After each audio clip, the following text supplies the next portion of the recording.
नमस्कार भाइयों बहनों, मेरे चैनल में आपका स्वागत है। छोटे क्लास विक्रमपुर में चैप्टर 2 नियंत्रण एवं समन्वय, क्लास 10 का बायोलॉजी, चैप्टर 2 नियंत्रण एवं समन्वय। चैप्टर 1 अपलोड कर दिए।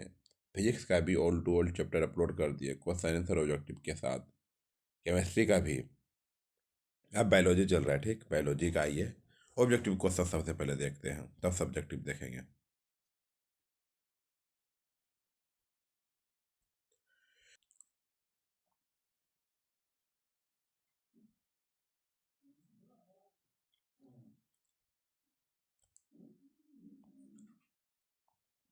हार्मोन श्वासित होता है। हार्मोन श्वासित होता है, बताइए। हार्मोन श्वासित होता है अंतःश्वासी ग्रंथि से। अंतःश्वासी ग्रंथि से ग्वाइटर, ग्वाइटर अथवा घेगा पनपता है। ग्वाइटर अथवा घेगा पनपता है आयोडीन की कमी से। आयोडीन की कमी से। आयोडीन की कमी से। आयोडीन की कमी से।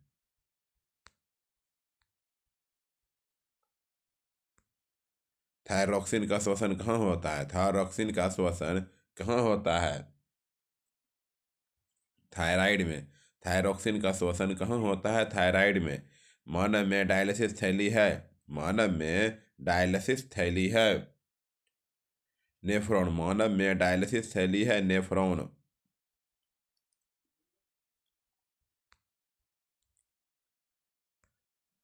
भोजन का पचना किस प्रकार की अभिक्रिया है? भोजन का पचना किस प्रकार की अभिक्रिया है?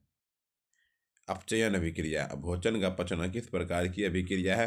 अपचयन अभिक्रिया है।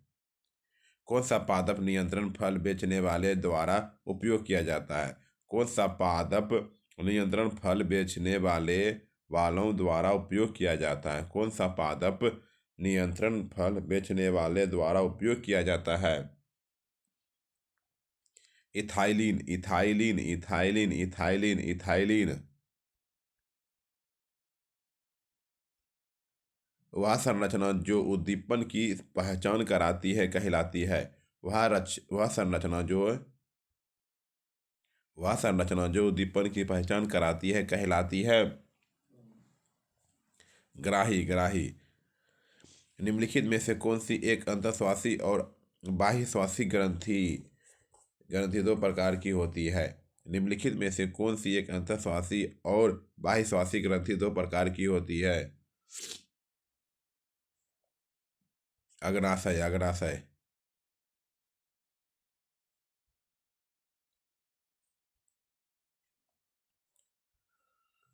कौन सी अंतःश्वासी ग्रंथि वृक्क के दोनों ओर ऊपर स्थित है? कौन सी अंतःश्वासी ग्रंथि वृक्क के दोनों दोनों ऊपर स्थित होती है, बताइए।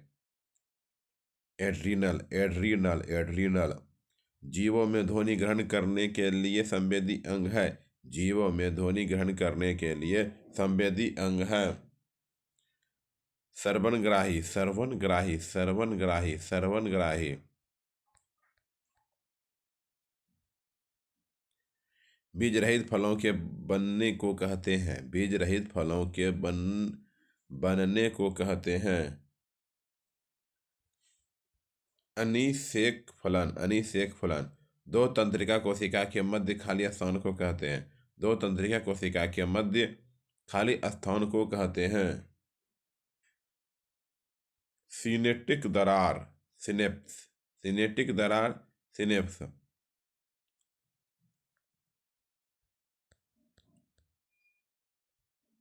मस्तिष्क उत्तरदायी है। मस्तिष्क जो है उत्तरदायी है। मस्तिष्क उत्तरदायी है।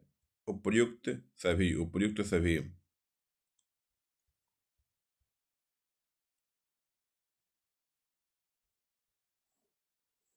बहुकोशिकीय जीवों में निम्न में से किस प्रकार का समन्वय पाया जाता है?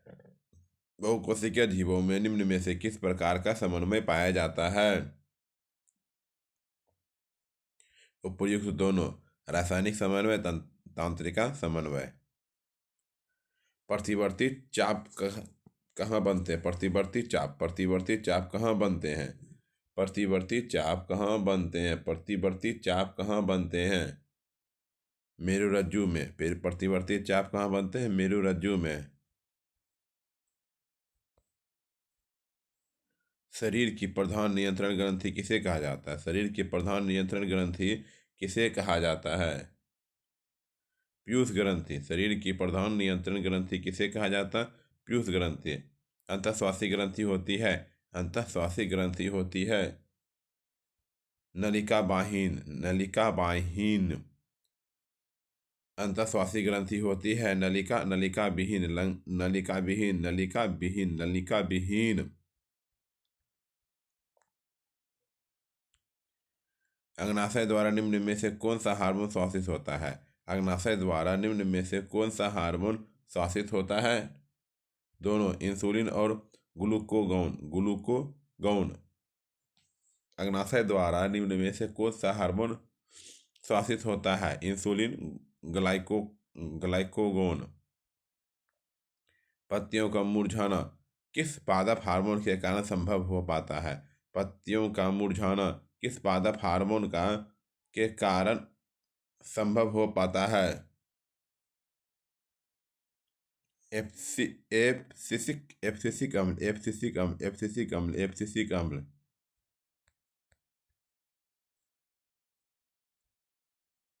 पॉन्स मेडुला और अनुमस्तिष्क। पॉन्स मेडुला और अनुमस्तिष्क, बताइए इसमें कौन आंसर होगा? पश्च मस्तिष्क का हिस्सा, पश्च मस्तिष्क का हिस्सा।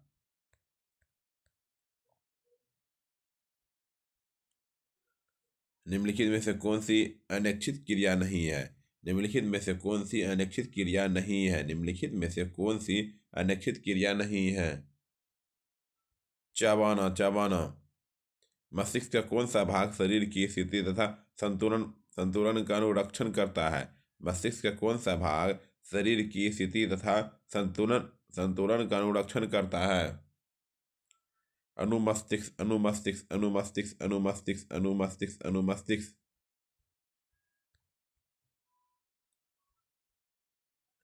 अनुकूचन गति किस पौधे पर प्रमाणित की जाती है? अनुकूचन गति किस पौधे पर प्रमाणित की जाती है? छुई मुही पर, छुई मुही पर। वृक्क किस तंत्र का भाग है? वृक्क किस तंत्र का भाग है? उत्सर्जन तंत्र। वृक्क किस तंत्र का भाग है? उत्सर्जन तंत्र का, उत्सर्जन तंत्र का, उत्सर्जन तंत्र का।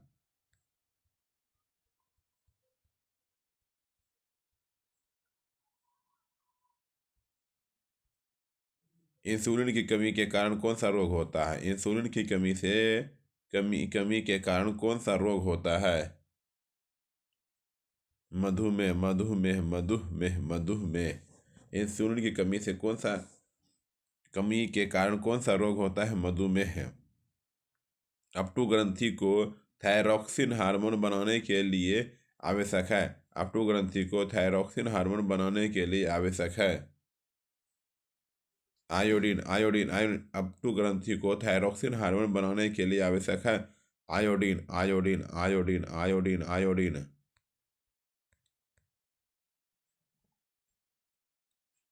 लीडिंग कोशिकाएं कहाँ मिलती है? लीडिंग कोशिकाएं कहाँ मिलती है? वृषण में। लीडिंग कोशिकाएं कहाँ मिलती है? वृषण में।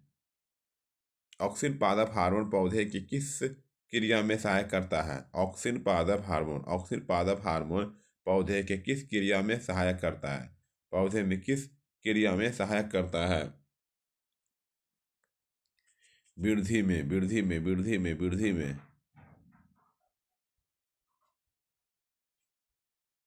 इनमें से कौन सा मादा जनन हार्मोन है? इनमें से कौन मादा जनन हार्मोन है? इनमें से कौन मादा जनन हार्मोन है? इनमें सभी। रुधिर दाब तथा हृदय संबंधन किस हार्मोन के द्वारा बढ़ता है? रुधिर दाब तथा हृदय संबंधन किस हार्मोन के द्वारा बढ़ता है? किस हार्मोन के द्वारा बढ़ता है? Adrenaline, adrenaline, adrenaline.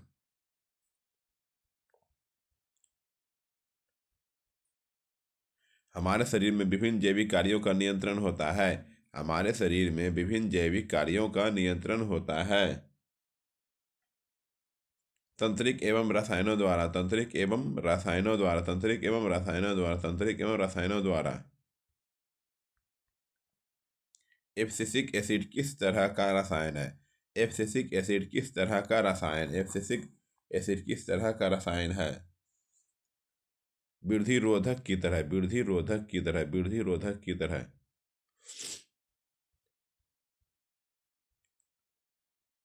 इनमें कौन फल पकाने के लिए प्रयुक्त होते हैं? इनमें जो है कौन फल पकाने के लिए प्रयुक्त होते हैं?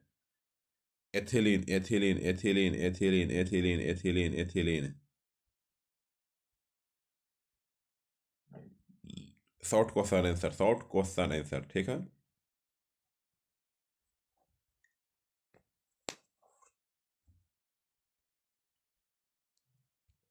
चलिए, पहला क्वेश्चन।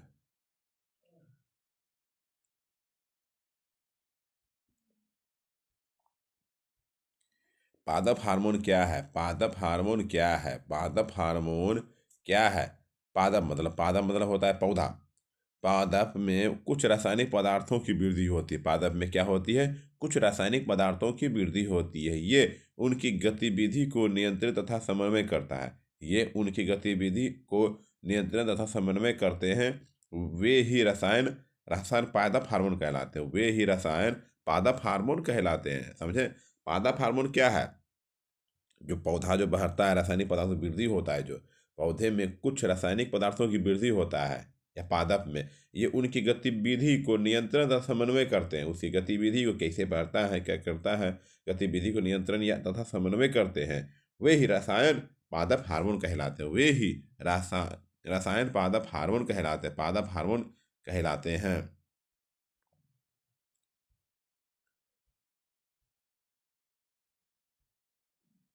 अनुवर्तन और गुरुत्वानुवर्तन में क्या अंतर है? अनुवर्तन, पौधे के शीर्ष प्रकाश की दिशा में अग्रसर होते हैं। क्या बोला? पौधे के शीर्ष प्रकाश की दिशा, पौधे के शीर्ष प्रकाश की दिशा को अग्रसर होते हैं, इसे प्रकाशानुवर्तन कहा जाता है। गुरुत्वाकर्षण, पौधे के जड़ गुरुत्वाकर्षण की दिशा में अग्रसर होते हैं, इसे गुरुत्वानुवर्तन कहा जाता है। पौधे के जड़ गुरुत्वाकर्षण की दिशा में अग्रसर होते हैं, इसे गुरुत्वानुवर्तन कहा जाता है। गुरुत्वानुवर्तन, ठीक है। इस शीर्ष पर, पौधे के शीर्ष पर और पौधे की जड़ जड़ पर, ठीक है।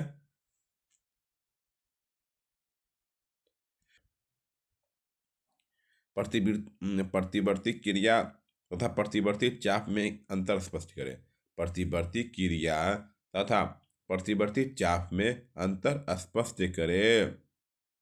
प्रतिवर्ती क्रिया वह क्रिया है जिसमें मेरुरज्जु नियंत्रित रहता है। प्रतिवर्ती क्रिया किसे कहते हैं? वह क्रिया जिसमें मेरुरज्जु नियंत्रित करता है। मेरुरज्जु मेरुरज्जु नियंत्रित करता है। प्रतिवर्ती क्रिया कौन नियंत्रित करता है? मेरुरज्जु। वह क्रिया जिसे मेरुरज्जु नियंत्रित करता है तथा यह क्रिया हमारी इच्छा से नियंत्रित नहीं होती है। यह क्रिया हमारी इच्छा से नियंत्रित नहीं करता है। इसके विषय में हम सोच नहीं सकते हैं। प्रतिवर्ती चाप न्यूरॉनों के आवेग संरचना एक निश्चित पथ में होता है। इस पथ को प्रतिवर्ती चाप कहते हैं। प्रतिवर्ती क्रिया समझ गए? इच्छा से नहीं होता, अपने आप काम करता है शरीर में, इसके लिए। फिर प्रतिवर्ती चाप न्यूरॉनों के आवेग संरक्षण का निश्चित पथ में होता है। निश्चित पथ में होता है, इसी पथ को प्रतिवर्ती चाप कहते हैं। इसी पथ को प्रतिवर्ती चाप कहते हैं।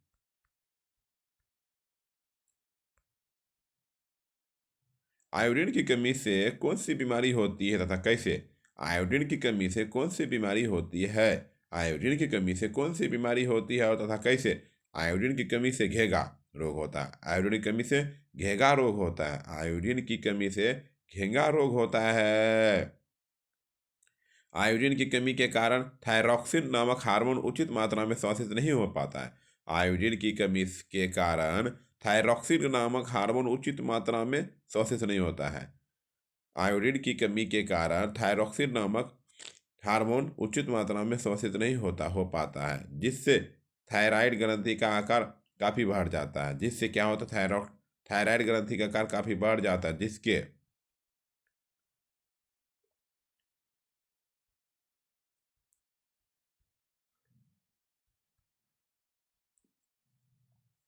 जिसके फलस्वरूप गले में सूजन हो जाता है। जिसके फलस्वरूप गले में सूजन हो जाता है। शरीर की इस अवस्था को घेगा रोग के नाम से जाना जाता है।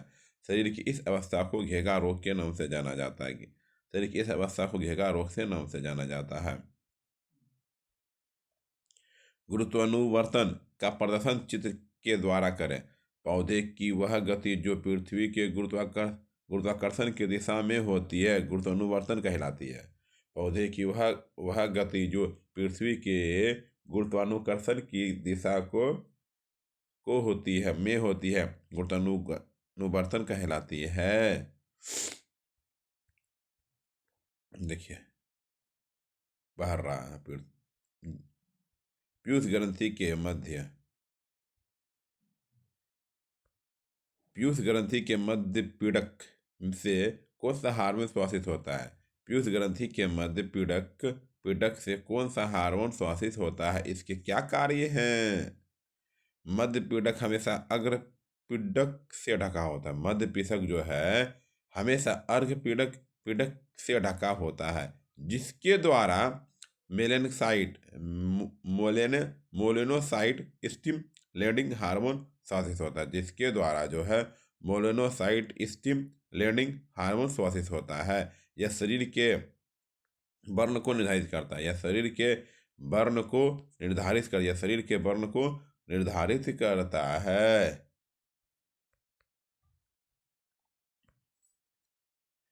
शरीर के मस्तिष्क को कितने भाग में बांटा गया है? नाम सहित बताइए। शरीर के मस्तिष्क को कितने भागों में बांटा गया? शरीर के मस्तिष्क को कितने भागों में बांटा गया है? नाम सहित बताइए। मनुष्य के मस्तिष्क को 3 भागों में बांटा गया है। मनुष्य के मस्तिष्क को 3 भागों में बांटा गया है। 3 भागों में बांटा गया है। अग्र मस्तिष्क, मध्य मस्तिष्क, पश्चिम मस्तिष्क। अग्र मस्तिष्क, मध्य मस्तिष्क, पश्चिम मस्तिष्क।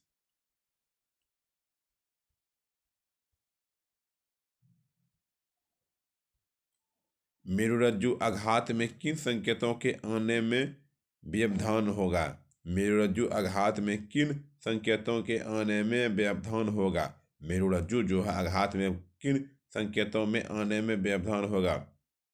मेरुरज्जु आघात के कारण विभिन्न प्रकार के आंतरिक संवेदना या उद्दीपनों को ग्रहण करना मुश्किल हो जाता है। मेरुरज्जु आघात के कारण विभिन्न प्रकार के आंतरिक संवेदन या उद्दीपन को ग्रहण करना मुश्किल हो जाता है। भौतिक, रासायनिक एवं यांत्रिक आदि को ग्रहण कर उनका संवहन शरीर के विभिन्न भागों में करना असंभव है। भौतिक, रासायनिक एवं यांत्रिक आदि को ग्रहण कर उनका संवहन शरीर के विभिन्न भागों में करना असंभव हो जाता है। इसके कारण शरीर कोई प्रतिक्रिया नहीं दे पाती है।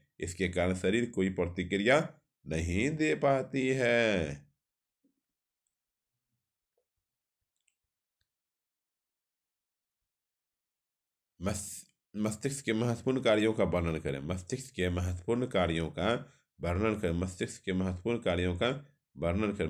महत्वपूर्ण कार्य निम्नलिखित हैं। आवेग ग्रहण करना तथा मस्तिष्क में ग्रहण किए गए आवेगों का विश्लेषण। आवेग ग्रहण करना तथा मस्तिष्क में ग्रहण किए गए आवेगों का विश्लेषण करना। ग्रहण किए गए आवेगों की अनुक्रिया। विभिन्न आवेगों का सहबंधन कर विभिन्न शारीरिक कार्यों का विभिन्न आवेगों को सहबंधन कर विभिन्न शारीरिक कार्यों का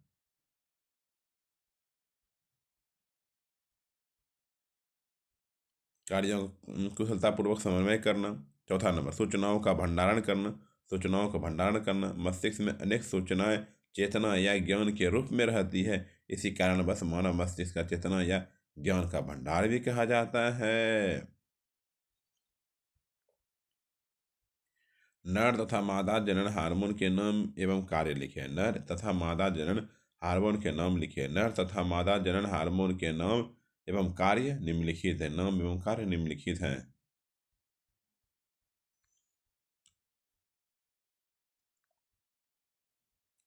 नर जनन हार्मोन टेस्टोस्टेरोन या एस्ट्रोजन। मादा जनन हार्मोन प्रोजेस्टेरोन एवं एस्ट्रोजन। कार्य, हार्मोन के निर्माण में सहायक होना। कार्य जो है हार्मोन के निर्माण में सहायक होना, द्वितीय जनक लक्षण को नियंत्रित करना, द्वितीय जनन लक्षण को नियंत्रित करना, गर्भावस्था में होने वाली क्रियाओं में सहायक होना, गर्भावस्था में होने वाली क्रियाओं में सहायक होना, गर्भावस्था में होने वाली क्रियाओं को सहायक होना। जिबरेलिन्स की मुख्य उपयोगिता क्या है? जिबरेलिन्स की मुख्य उपयोगिता क्या है? जिबरेलिन्स नामक पादप हार्मोन एक जटिल कार्बनिक यौगिक है। जिबरेलिन पादप हार्मोन एक जटिल कार्बनिक यौगिक है। कोशिका विभाजन एवं दीर्घन द्वारा ये पौधे के स्तंभ को लंबाई वृद्धि करते हैं। कोशिका विभाजन एवं दीर्घन द्वारा ये पौधे के स्तंभ की लंबाई में वृद्धि करते हैं। इसके उपयोग में से बड़े आकार के फलों एवं फूलों का उत्पादन किया जाता है। इनके उपयोग से बड़े आकार के फलों एवं फूलों का उत्पादन किया जाता है। बीज रहित फलों के उत्पादन में ये ऑक्सीजन की तरह सहायक होते हैं। बीज रहित फलों के उत्पादन में ये ऑक्सीजन की तरह सहायक होते हैं। ऑक्सीजन की तरह सहायक होते हैं। जिबरेलिन्स की मुख्य उपयोगिता क्या है? जिबरेलिन्स नामक पादप हार्मोन एक जटिल कार्बनिक यौगिक है। जिबरेलिन्स नामक पादप हार्मोन एक जटिल कार्बनिक यौगिक है। कोशिका विभाजन एवं दीर्घन द्वारा ये पौधे के स्तंभ की लंबाई में वृद्धि करते हैं। इनके उपयोग से बड़े आकार के फलों एवं फूलों का उत्पादन किया जाता है। बीज रहित फलों के उत्पादन में ये ऑक्सीजन की तरह सहायक होते हैं। मनुष्य के शरीर में पाई जाने वाली अंतःश्वासी ग्रंथि का नाम लिखें। मनुष्य के शरीर में पाई जाने वाली अंतःश्वासी ग्रंथि का नाम लिखें। मनुष्य के शरीर में पाई जाने वाली अंतःश्वासी ग्रंथि निम्नलिखित है। मनुष्य के शरीर में पाई जाने वाली अंतःश्वासी ग्रंथि निम्नलिखित है। पीयूष ग्रंथि, थायराइड ग्रंथि, पीयूष ग्रंथि, थायराइड ग्रंथि, पैराथायराइड ग्रंथि, एड्रिनल ग्रंथि, अग्नाशय की लैंगर हैंस की द्वीपिकाएं, जनन ग्रंथियां, अंडाशय व वृषण। जनन ग्रंथियां, अंडाशय व वृषण। आइए अब लॉन्ग क्वेश्चन पे। शॉर्ट क्वेश्चन पढ़ दिए, अब लॉन्ग क्वेश्चन। तंत्रिका कैसे कैसे क्रिया करता है? तंत्रिका कैसे कैसे क्रिया करता है? मनुष्य में केंद्रीय तंत्रिका तंत्र बहुत विकसित होता है। मनुष्य में केंद्रीय तंत्रिका तंत्र बहुत विकसित होता है। इसमें मस्तिष्क, मेरुरज्जु संबंधित तंत्रिकाएं होती है।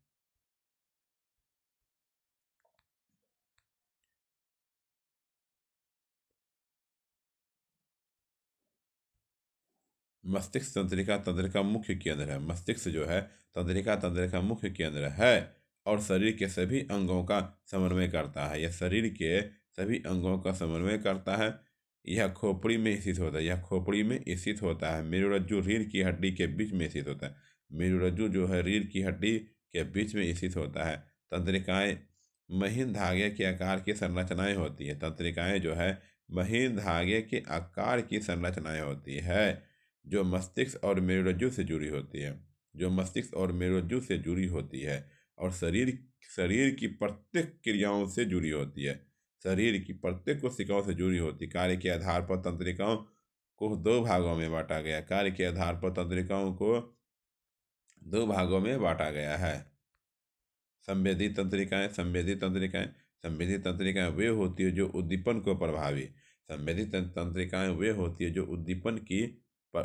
को प्रभावी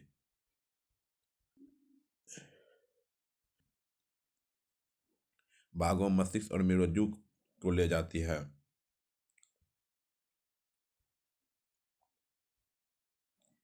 प्रेरक तंत्रिकाएं वे होती है जो उद्दीपन का उत्तर प्रवाहित भागों तक ले जाते हैं। प्रेरक तंत्रिकाएं वे होती है जो उद्दीपन का उत्तर प्रभावित भागों तक ले जाती है। तंत्रिका उत्तक कैसे कैसे क्रिया करता है? तंत्रिका उत्तक कैसे क्रिया करता है?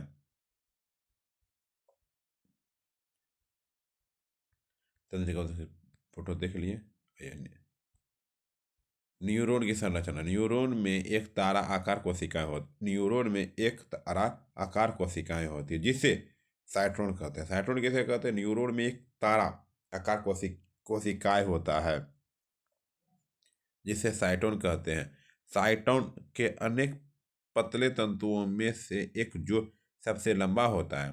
साइटोन के अनेक पतले तंतुओं में से एक जो सबसे लंबा होता है अक्ष या एक्सोन कहलाता है। साइटोन के अनेक पतले तंतुओं में से एक से एक से सबसे लंबा होता है अक्ष का एक्सोन कहलाता है। इसके अन्य अन्य शाखित व छोटे प्रधन डेट्राइड कहलाता है। अक्षोन अपने अंतिम छोर पर स्वयं स्वयं शाखित हो जाते हैं जो कि सूक्ष्म गांठ जैसी रचना में समाप्त हो जाती है होती है जिसे सूत्र युग्मन गांठें या साइनोप्टिक नोड्स कहते हैं। एक्सोन के चारों ओर श्वेत चर्बीदार पदार्थों का चर्बीदार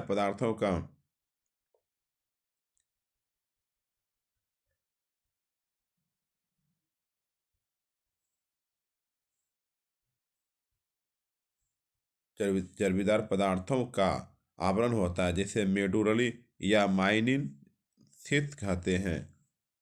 जहाँ माइलिन शीथ नहीं होते हैं रेनबियर के नोड कहलाते हैं।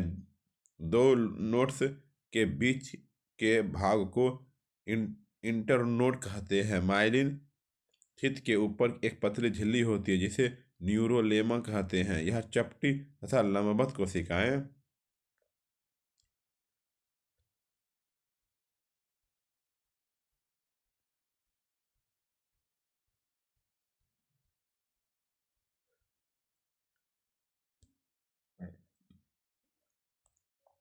कोशिकाओं की बनी होती है जिन्हें श्वसन कोशिकाएं कहते हैं। जब एक्सोन बहुत लंबा होता है तो वह तंत्रिका तंतु कहलाता है। दो तंत्रिकाएं कोशिकाएं। न्यूरॉन के मध्य अंतःग्रस्त सिनेप्स में क्या होता है? दो तंत्रिकाएं कोशिकाएं। न्यूरॉन के मध्य अंतःग्रस्त सिनेप्स में क्या होता है? हमारे पर्यावरण से सभी संरचनाएं का पता कुछ तंत्रिका कोशिकाओं के सिरों द्वारा लगाया जाता है। यह सूचना एक तंत्रिका कोशिकाओं के द्रुम कृतिक सिरे द्वारा उपार्जित की जाती है और एक रासायनिक क्रिया द्वारा यह एक विद्युत आवेग पैदा करता है। यह आवेग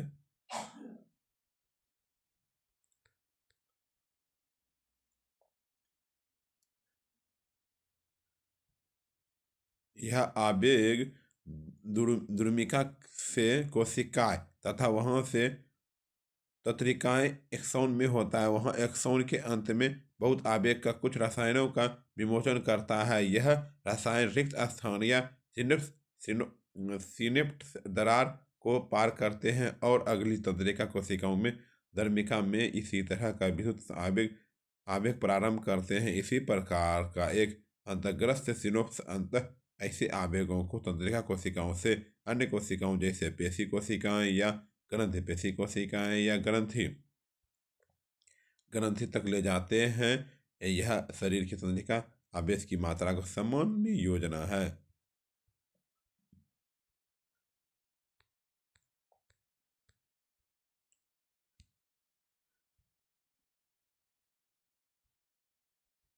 थैंक यू। कंप्लीट।